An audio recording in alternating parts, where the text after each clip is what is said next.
Good morning. Welcome to Author Talk with me, Amy, Sandy, Russell, and we have Sue today. Yay! All right, you guys, good morning. It's Monday morning. It's 10. It's early. Good morning. Good morning. Good morning, Russell. Good morning. Good morning to y'all. Sue, thanks for being on today. Well, I appreciate the invitation. So for all of our Facebook Live people out there, we want to wake you up on Monday morning and get you motivated for the week with all the fun things of being an author. Here's Sue's picture. Sue and her husband, Jack, and they live in Bath, Ohio. And Sue, we met Sue a couple of years ago, and she was just getting ready to publish her book for the first time. We're going to talk to her about that a little bit. We're going to talk to Russell. He's going to show us a few more pictures, or one more for sure, from his recent trip to China. Amy's going to talk about our social media and what's going on in that world. And I'm going to be the one that just facilitates everything. And then at the end, I'm going to tell you how you can get more information about all this good stuff. So let's start out with Russell. What's going on in your world as far as either your book or your travels or something in Russell's world? Well, we were joking before and talking about pictures that we wanted to share. And I said, hey, this is a picture I wanted to share, this crazy picture. This is in Shanghai. We're in a Buddhist temple. And these ladies had all got dressed up and they were having a group picture made. I actually don't know why they were making the group picture, because they couldn't speak English and we couldn't speak Chinese. But we just started not talking as we were trying to talk and laugh because we were together, and they wanted a group picture made with us in it. So we had our group picture made, and stuff like this happened all the time. The people are so sweet over there. Except the people that you said are not kind, don't treat strangers kindly or Western. Well, no, they're just not very willing, not very interested in being around us. Yeah, it's not that they don't treat you well. It's just right. that you're an outsider to them. And, you know, I see that a lot of times in travel, even in the United States. If you go to a tourist town, the people there don't really care for tourists that much, because even though it seems to be like, okay, we're the one bringing the money in. But I've been to like beach towns. In Daytona Beach, I remember people would be so rude when you went in to get something, because it's like, no, you're not a local. But the thing I love about Russell and his travels, and why we want to talk about it, and you should consider being a travel writer, Russell. Yeah. But the thing I love about it is Russell goes in and becomes a local and eats what they eat and does what they do. And that's unusual as a tourist. And I think that's remarkable. Like going into the Buddhist temple and having your picture made with all the women that are dressed up, even though you have no idea why they're dressed up. I had no idea. My question to you is, you were talking about the Right Space reunion on Saturday. What happened? It was a great day. One of the best days I've had in a while, actually.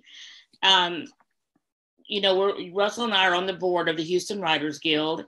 And a month or so ago, we had all these activities planned, and they all got kind of rearranged because of the hurricane and the flooding and all that. So all of a sudden, Fern, our fearless leader, said, can you go on November the 11th, which I knew was Veterans Day, can you go with Andrea Barbosa to manage the table for this event? I'm like, sure. Well, I find out later when they sent me the emails that it was Right Space Family Reunion. So I want to say a hello and a well done to Right Space. I don't know all the names of the people that are associated with Right Space. I do know. You know Elizabeth. I know Elizabeth. And Elizabeth is the one who's most interactive with the guild, at least the one I've seen the most. She comes to our events. When they have a table at our event, Elizabeth's always the one there. So she was there along with a bunch of other people, and they had lots of volunteers. I mean, there were, have you ever been to Right Space, Russell? Yes, it's an incredible organization of highly qualified people. In fact, I've been to a Right Space conference one night that you were there, because that's where I met Minot. And that's when we heard Pamela Hutchins. Yes. So yes, I remember that. That was quite a while ago, actually. So Right Space is an organization for writers, and they do a lot of things with writers, whether you're self-published, independent published, traditionally published. And I'm not even going to begin to say all the things they do, because I would. Well, they have seminars every week on, if you're a writer, no matter what you're working on, how you can improve what you're doing. And you can go to Right Space and constantly find classes, lectures, seminars, or writing experiences where you can improve yourself. Wow. That's very good. Very good. Have you never heard about it? Say, oh, well, you're in Ohio, right? Yeah. So. Yeah, it is it's local.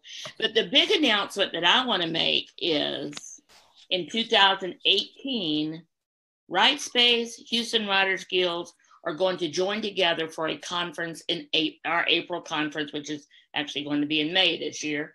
So I want everybody to start knowing now about this, because this is going to be, this is huge. We just signed a contract a couple of weeks ago. And so you're going to be hearing a lot about it on these author talks. We're going to be telling you the latest update, who some of the guests will be, as far as the speakers, as far as the workshops. It's going to be a huge conference this year. So I think that's a great idea too, that they did that, because those two groups are complementary of each other. They're not competing. Right. And by having a conference together, it will be more than twice as good, because of the energy that they'll both bring will make it better than what either one of the groups could do by themselves. And I did see someone from another, so what you said about we don't compete with each other, that breaks my heart, that there's so many author groups that don't work together because they're afraid you're going to compete. And it's like, hello, I read a lot of people's books. I don't just follow one person or one group. And so on Saturday, there were people from different groups, some of them that you're familiar with, Russell. And one of the people there said to tell you hello. Rebecca Nolan said, Rebecca, hello. So hello, Miss Rebecca, her. Watching. Love Rebecca. And she was there representing her organization, which is the Houston Writers House, I believe. Yes. And so they have stuff all the time too. And she invited us to come. They meet on a particular day of the month. I think it's Tuesday or Thursday, at that that bar over on just off 59. I'll think of it while we're going on. But anyway, if anybody's interested, we're not there. Nobody is an exclusive organization. I'm interested. I would love to go over there, especially for one of their socials. Okay, good. I'll let you know. I'll find to get the details and let you know. I also want to say a big shout out to my two new BFFs, Hilda and Pam. So I met both of them and spent a lot of time with both of them.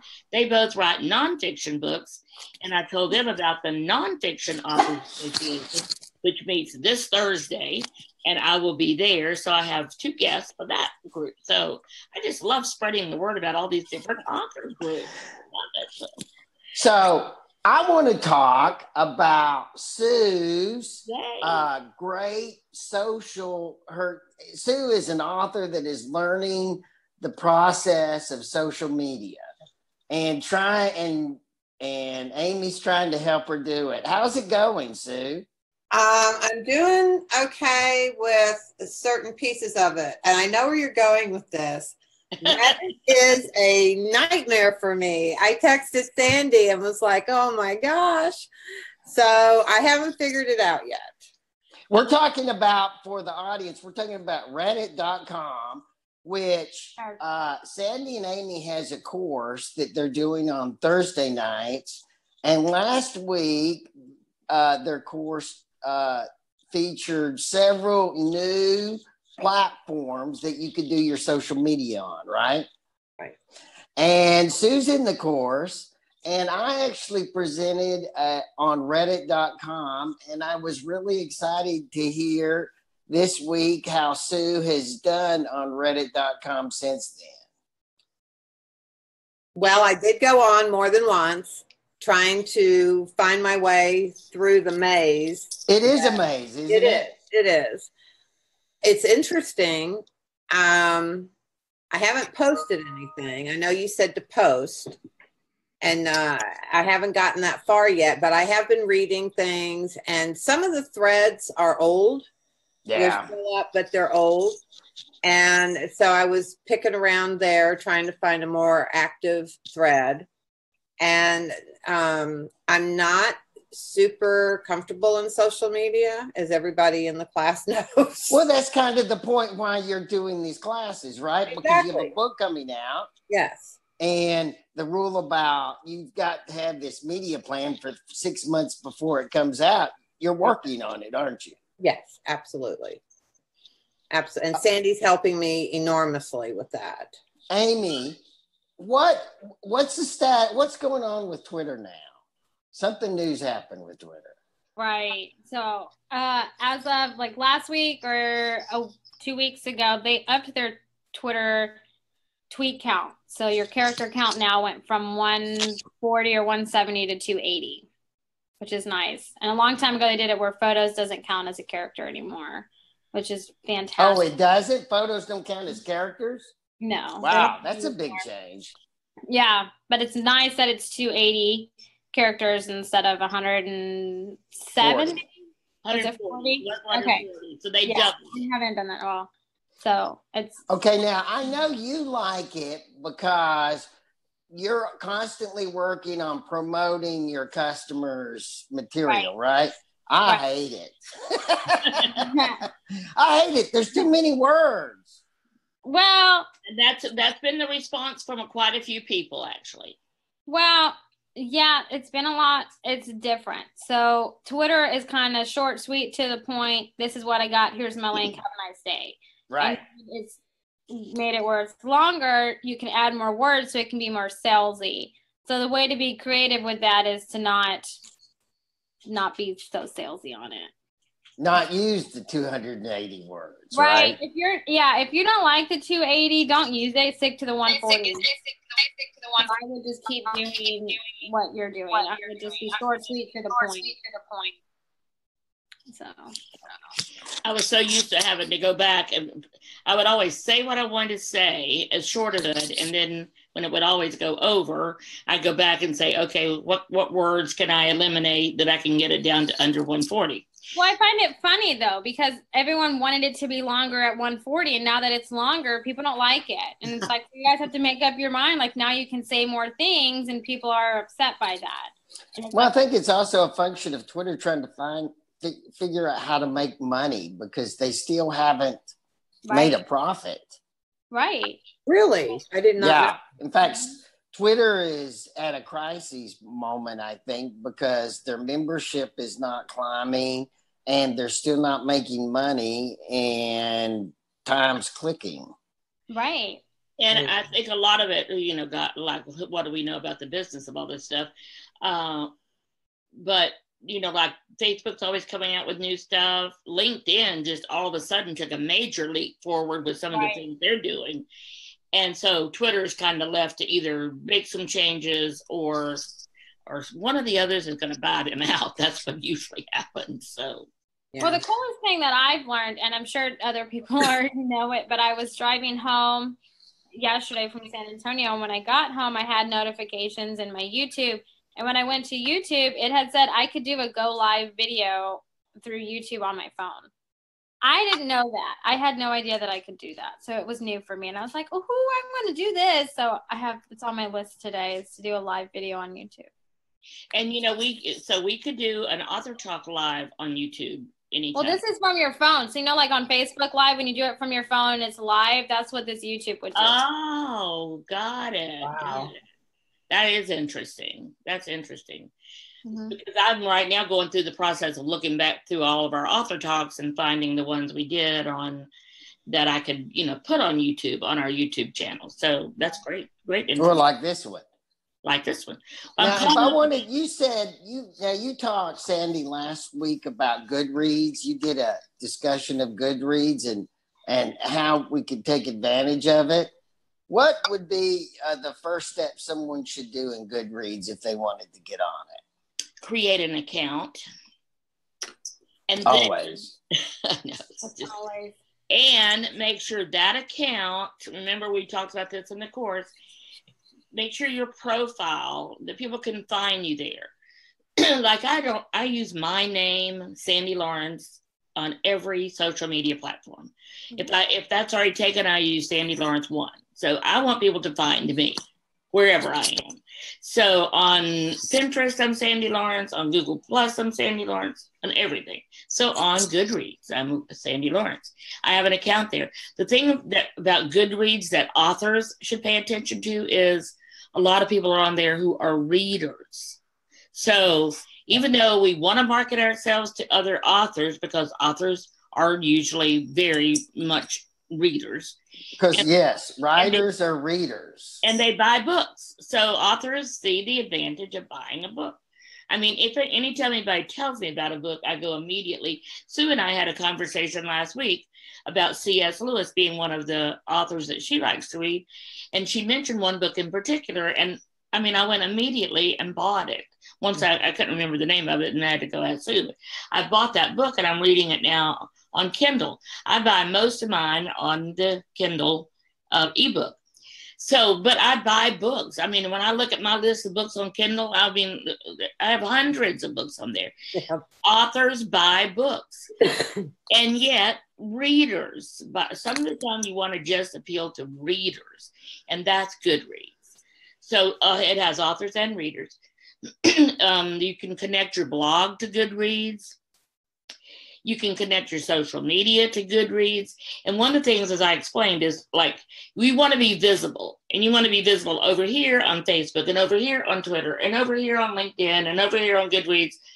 But something you want to bring all those together so that your visibility is connected. And that increases your overall platform.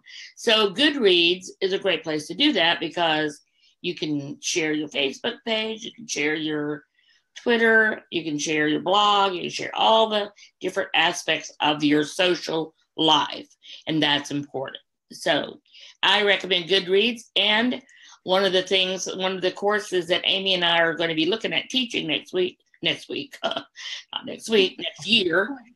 going to be Goodreads, because there's enough about Goodreads that we could spend 3 or 4 weeks. But that, because I'm in such a course-driven mode, every time I see something, I'm like, oh, that would be a great course. So stay tuned. We got lots of ideas. I just have to bring Amy in and get that millennial viewpoint and her aspect of the whole course itself. And we're good to go. And she's a very fast learner. So she ends up teaching me lots of stuff. So Sandy, if they want to hear about that, how can they sign up to hear about that?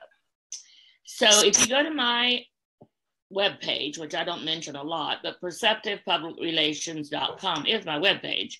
And there's a place there you can sign up. You get a free gift, and the gift we have now that we've had all year has been a calendar of 2017, which obviously we're getting ready to replace that. And not sure yet what we're going to replace it with, is why I haven't replaced it. But it has all of the holidays for the entire year on a calendar. Amy, could you put a tag at the bottom for that? Mm-hmm. I'm working on it right now. Okay, I thought you were. So Amy can do it without even moving her eyes hardly. You never know she's doing something different. I turn my whole head to look over here, see what's going on the Facebook. So Amy, while you're doing that, so we talked about the new stuff from Twitter, any social media tip you want to give for today? And then we're going to go into talking about Sue and her publishing experience. Yeah, so I actually did this, and it's weird because I tell people to do this and I don't do it myself. So last week I did a Facebook Live video and it was super nerve-wracking for me because I tell people to do it, but doing it on my own, it's different. So I recommend that people do it because I reaped good benefits from doing it. I got a lot of traction on it. I got conversions to my website by doing a Facebook Live. So my tip would be to do one this week. And to check out the Social Media Examiner's right now, just put an article about how Instagram is now doing shoppable posts. So you can now buy from Instagram and how to do that for your business. So I recommend going and reading that. It's a great article. Wow, that's kind of a big deal. Yeah, it's a great article. It's fantastic. I really liked it. And Amy, when you and I were talking last week, have you read any articles from them on this ability to use your Facebook group as a membership? Because that's one of my goal has always been to have this community of authors that helps each other. And then Amy and I would meet with them once a month or once or however often, and we charge for it. We charge a basic membership fee, and affordable for everyone. And then above that, if you wanted more, you could have it. But I want a community that all authors could belong to and could afford to belong to. That's a big thing. And I did read that you could use your Facebook group for that. And I didn't know if you'd read anything on that or not. I haven't recently, but I've just been reading their new articles and stuff. A lot of it's been about Instagram because Instagram is making a lot of changes right now. They're trying to compete heavily with Facebook. So they're doing, the live videos and live stories. And then now they're doing shoppable Instagram posts where you can actually buy from Instagram like you do on Facebook. So they're probably the ones that are upping their game the most right now. So they're popular right now on Social Media Examiner. But I can find an article because I'm sure they've written one. What was Sue's homework for Instagram last week? Sue, what did you do on Instagram? Oh, I don't remember Instagram. I was more worried about the Reddit. You already did it. She had to create an account and friend me on it. Oh, and she did that. I actually remember you bringing that up during the course. Yeah, that was everybody's homework. So why is Sue republishing her book? Oh, yes. Good question. So, as I said in the beginning, I met Sue 2 or 3 years ago. I don't remember exactly. About 3 years ago. And Kat, so one of my friends is Kat Sanford, and she contacted me and said, my aunt's an author, and she has some questions. And so I had a call with both of them and gave her some suggestions, and she needed an editor and all this other. So we had a couple of calls maybe, but that was about it, wasn't it, Sue? 2 or 3. Yeah, and then you're very generous with your time. I remember that. Well, thank you. My goal is to help authors. So I didn't hear from you for a while, and then all of a sudden I hear from. I don't know if I heard from you or from Kat, but anyway, Catherine, I think, or maybe I emailed you because Catherine told me to email you. I think you did because Kat had said, are you still in touch with Sandy? So thank you, Kat. And I was just getting ready to start the course 21 Secrets, and I suggested maybe you want to be in this course, find out some more about the marketing. And so she did. She signed up for that. And so then I started having conversations with her about the book. So in the time that we didn't talk, she had found a publisher, a very well-known name, but we're not going to mention any names today, right. A very well-known name in independent publishing. And so she's had some bad experiences. And the reason I want to talk about that today is because, I could ask for a show of hands if we were all looking at each other, or I could ask you to make comments. I can tell you most authors have had some kind of negative experience. One of our clients is having an experience right now. And I'm not even going to say who that's with.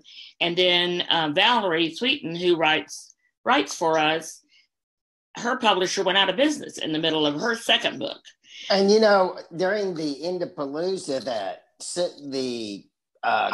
during the conference, I did a panel, and basically the panel was about all the bad experiences that all the panel spokesmen, all the authors had with publishers going out of business or wanting a lot more money than they said they would, or lack of performance. It was just a nightmare. And that was a be careful. Great panel. Great. It was. I loved it. It was really good. Yeah. In fact, Sue, afterwards, I said, "How was it? How was it?" She was like, "It scared me to death." And it was fantastic. But you know what I loved about it is that it showed me that I wasn't the only one that had started out stumbling along. Absolutely. Right. That's and important. That is a good thing to point out to everyone.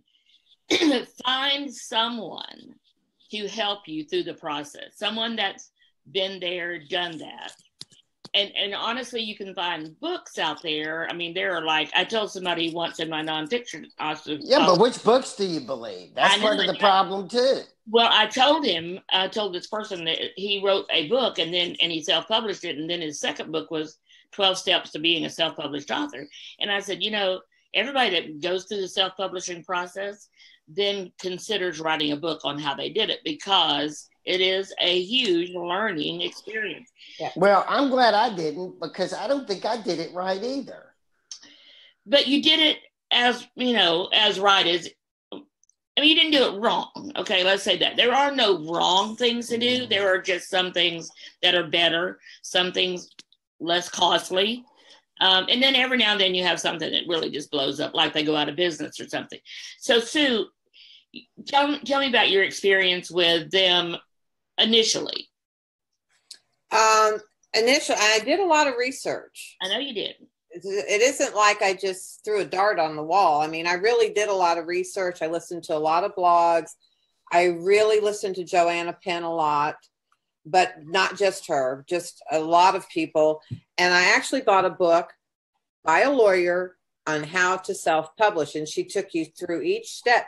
And I think I told you this, by the time I got to chapter 2, it was overwhelming, all the little steps you have to go through, especially when you are so unfamiliar with that entire field of publishing. My daughter and I had actually even gone to a conference here in Peninsula a couple of years before that. And the money numbers they were throwing out on how much this is going to cost was just like way beyond. I know. That is one of the crazy things they do, is if you go to conferences, is the money numbers they throw out. It can intimidate you. It was very intimidating, and I hesitated a long time. I tend to be a middle of the road person. So what I chose is not to go through an agent and go traditional publishing, which at 60, well, I was about 59 at the time. I thought, I'll die before that happens.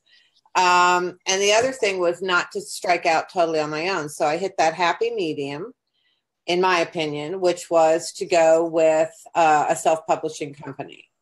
And they took care of that ISBN and your copyright and all the things that I was hesitant about doing because I didn't know how to do any of it. And their initial price was not bad. But then you get into now this price over here for editing is astronomical. Now, it wasn't horrible, but it was a lot higher than I had anticipated. But the editing was awesome. I have to tell you that I did not have an issue with the editing on the first book at all.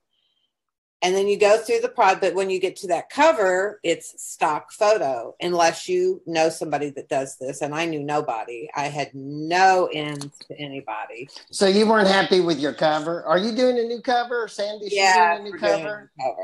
Where are you doing your new cover? That's a good question. That's for Sandy. So Amy took one stab at it, and Amy did a great job. Sue just wanted a little bit older woman. So Amy's we have several people working on it actually. But what I did was reach out to my community, and so got all kind of responses. So we're going to have a lot of graphic designers and book designers in our resource file. Because we're now going through. The challenge is Sue kind of knows what she wants, but not exactly. And so hers is a cozy mystery. Most people, when they think mystery, think murder for me, like your book cover. Well, that's not what she wants. Hers is a cozy, it's fun. menopausal woman meets dead people. And they have a lot of fun as they solve the local crime and get rid of the local mob even. So it's not like little crimes. This is major stuff. But they're funny. They have, and Peg, AKA Sue, all kind of funny comments like, geez Louise, which is her response this morning when I said, can you be on any AuthorTalk? So what kind of cover, where are you on the cover then? What do you want for your cover? What do you think? I want something fun. I don't want something that says serious, which is what I think I sort of have now. Yeah. And if you saw my cover now, you would think, what's that got to do with a murder or fun? Your cover, it's not that it looks serious or not serious. It just looks like trees. Well, that's because... well, that breaks the rules then, doesn't it? Well, no, not. I mean, once you read the book, you understand why it has trees. Yeah, but I mean, it breaks that's not what the rules have to pertain to. The rules have to pertain to it, the size of your thumb. The size of your thumbnail, right. It has to attract a potential reader. That's true. That's true. That is true. And I didn't, and that was the other thing is you just chose from stock photos. Right. And out of the thousands that I looked at, that was the only one that even came close to having anything to do with the storyline. And now my kids that live out of town loved this cover because it reminded them of home. Well, but it said nothing about what you were getting ready to read.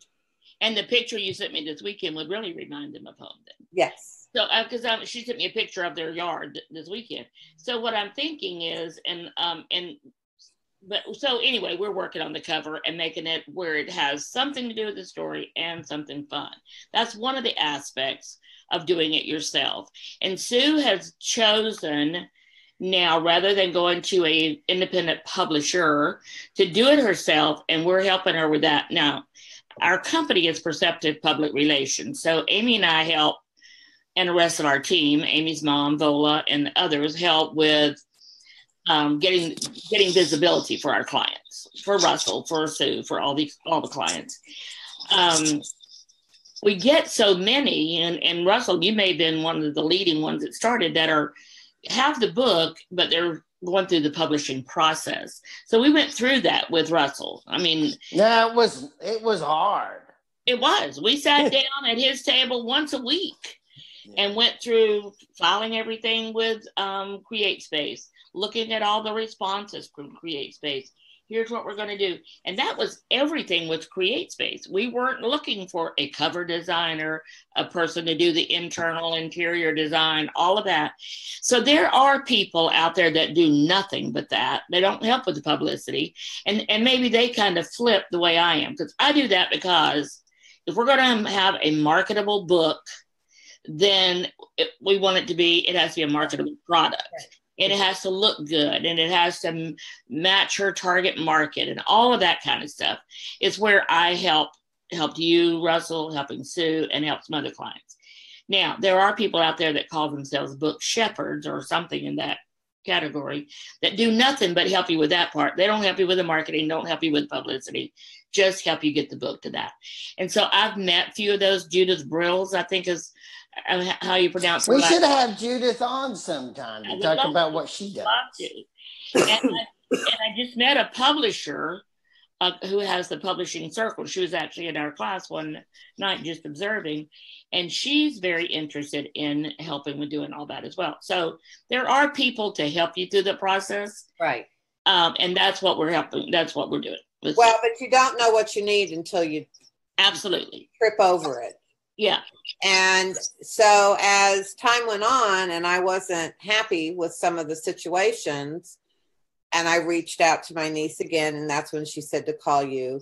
But the interesting thing about all of this is when you do pull your books from a self-publishing company, even though you paid for everything, your manuscript's the only thing you take back with you. Your cover's gone, your formatting's gone, your editing's gone. Everything stays with them because they own it.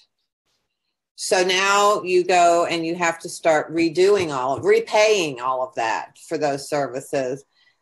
And that's fine. I mean, I live and learn. You know, I made a mistake in a way. Well, Sue, that's the warning you're giving everyone right now, is they're working on how they're going to do it, is know this if you don't like it. But there was a place that you could get your own editing with this company. You could get your own cover and you could do your own formatting. I didn't know how to do any of that. Right. And I didn't have any avenues to go down to find out how to do that. And as much as I love Joanna Penn, she is in the UK. So that's a, you know, geographical issue right there, because I wanted people in the US. So I've learned a lot, and I'm sure I'm going to keep learning. But I don't think it was wasted money as much as it was, adventure's too strong of a word, but it was a good start, and it makes me more aware of what should be done and what shouldn't be done. And I can't remember if I told Sandy this or not. I ran into somebody at our local post office. I live in a really small township, and he's an author, and he's self-publishing through another company. And I said to him, come back and talk to me in a year, because he doesn't want to pull out and change anything. And I don't want him to. I mean, I get it. I have been where he is at, and he just wants his book out. And I understand that too. And that's a great thing. Amy, let's remember that statement. That is a great thing for marketing. They just want their book out. Yes. They just want to get the book out, and they don't know how. So one of the things I want to say as we reach a conclusion here and we reach a close is, Sue, I want to ask you this one question. So you said you chose the self-publishing company, and you read the book first, and that was overwhelming. But you didn't talk to anyone to recommend you to do a self-publishing company, or someone that I did all the research on my own. Okay, that's what I thought. Yeah. Right. So that's what I called them. I was treated very, very well. I'm not saying that they weren't right. We're not saying bending over backwards for you, but there are issues, and people do need to be aware of them. Yes. So you just have to take care of your product. And it's your responsibility. When it's a self-publishing company, their job is not to take care of your book for you. Their job's not to sell your book for you. No. Their job's not to market your book for you. Their job is to take your manuscript and get it published. That's exactly what their job is. And that's what you pay for. Yes, that's what you pay for. Now we could talk And there's nothing wrong with that. I don't have an issue with that. No, absolutely. As a matter of fact, I'm working with someone, sort of working with him, we'll work with him more, who went to Mascot Books after hearing Shanna Lee. So Shanna Lee, hello, how are you? And he sent me the contract, and I'm communicating with them because they want to know what exactly I'll do and then what they're do, and they're going to work with me on that. So the big thing is that I want to say is, find someone to talk to. Yes. Someone you can bounce your questions off of, because your questions will be different from Russell's. Your questions will be different from Sue's or Amy's. You have a particular book, you have particular goals, and you want someone that can help you with cost-effective, how many hours are involved in it, how much time you have to do it versus how much time you want somebody else to do it. And I think anybody I know would be happy to do a consulting with you initially and not charge you. And then if they do charge you, which I don't, but if they did, even paying a couple $100 or whatever they would charge might be worth that before you go forward and then have to start over again. So it's still very overwhelming though, because even when I talked to you on the phone those 2 or 3 times, it was like you felt like the tidal wave coming. But at the same time, that was only because you don't know what you're doing at that point. You have no clue. You've written something that you feel pretty confident about. and yet you don't know what the next step is. And so one of the reasons I did all the research is because I did want to be as correct the first time as I could. So even after all of that time spent, and that's okay. You just live and learn. Okay, it was a learning experience. In my business, one of the things to consider for authors is that you are a business owner. So right. You now own the business of your book. And, we all make mistakes in our business. I've made mistakes in mine. Everybody has. So you just learn from I just want to make new mistakes. Yes, absolutely. Don't make the same ones over and over again. That's a very good point. Yes. You just don't want to make the same ones. But it wasn't a horrible experience as far as getting the book to print, but not all printers are equal.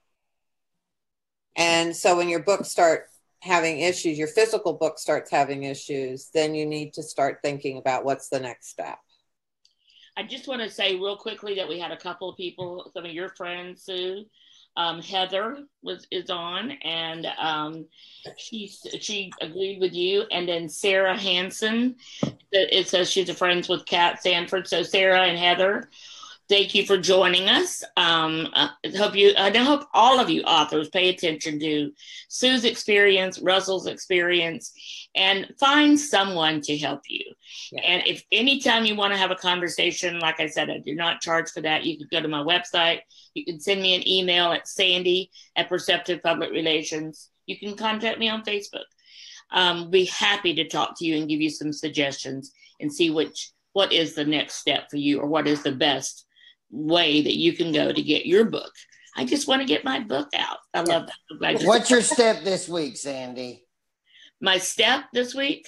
Yeah, as we close. It's not close. I'm getting ready for the 4th week in our course. Our course is Social Media 101 for authors, and Amy and I have been doing this course. We are moving the date, so all you people that said I can't do Thursday nights, we're going to have the course tomorrow night. I'll be sending out emails to everybody that's in the course later this afternoon. So tomorrow night, 7 p.m., and Jim Enderley, I hope that means you can join us, because you're the one that said Thursday nights this wasn't a good night for you. So this week we're talking about, besides the traditional social media and then the new ones we introduced last week, we're going to talk tonight about being social. And that's going to be with your Facebook, your blog, your YouTube videos, just videos, period. All those other ways that you As opposed to being nice. That's what I get lectures about. Not being social, being nice. Well, personally, I kind of like nice and social. Okay. So we're going to go. That's my. So we have to. You're going to be talking about being nice and social. Nice and social. Yeah. I'm going to talk about being real.